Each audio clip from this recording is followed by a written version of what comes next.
Sir मेरा एक personal question है, अगर आप बुरा ना माने तो।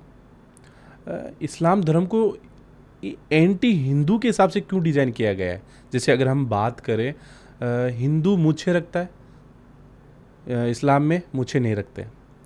हिंदू में अगर मूर्ति पूजा होती है तो उसमें पूजा नहीं होती। अगर हम वॉल पे अगर फ़ोटो लगाते हैं तो उधर वो मान सकते हैं कि वो मना किया गया है, या उसको क्या बोल सकते हैं अपन, हराम। उसको उधर हराम मानते हैं।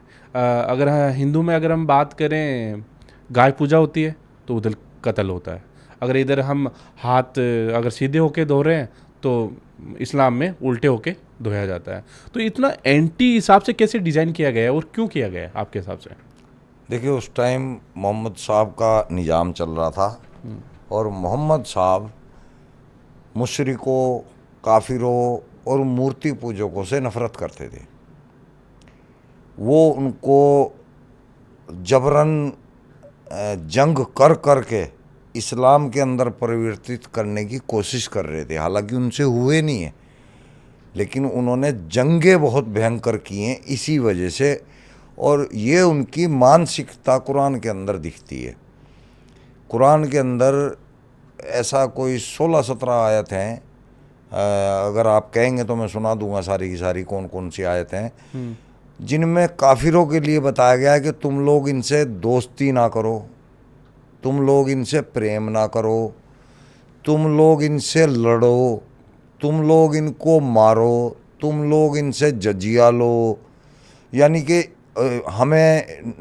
आप लोगों को, अदर धर्म के लोगों को नजासत बोल रहा है। नजासत का मतलब पखाना।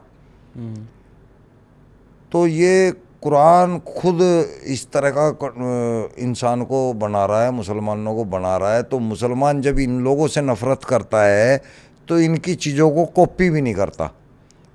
जैसे कि हिंदुओं के जैसे कभी कपड़े नहीं पहनेंगे, हिंदुओं के जैसे आपने कहा मूछें आगे तक रखते हैं, तो ये मूछों को साफ कर लेते हैं, हिंदुओं से बिल्कुल विपरीत हो जाते हैं।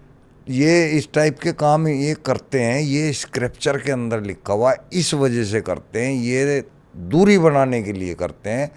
हम लोगों से, आप लोगों से, अदर धर्म के लोगों से दूरी बनाने की वजह से ये लोग इन कामों को फॉलो नहीं करते।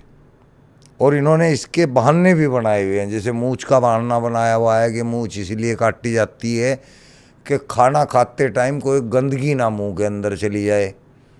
भैया, ये तो साइंस ने भी बताया कि मूछें जितनी घनी होंगी इंसान के लिए उतना ही फ़ायदेमंद होगा, क्योंकि मूछों के ज़रिए और नाक के जो बाल हैं इनके ज़रिए वायु जो है फिल्टर होके जाती है, ऑक्सीजन जो है फिल्टर होके जाती है हमारी नाकों तक।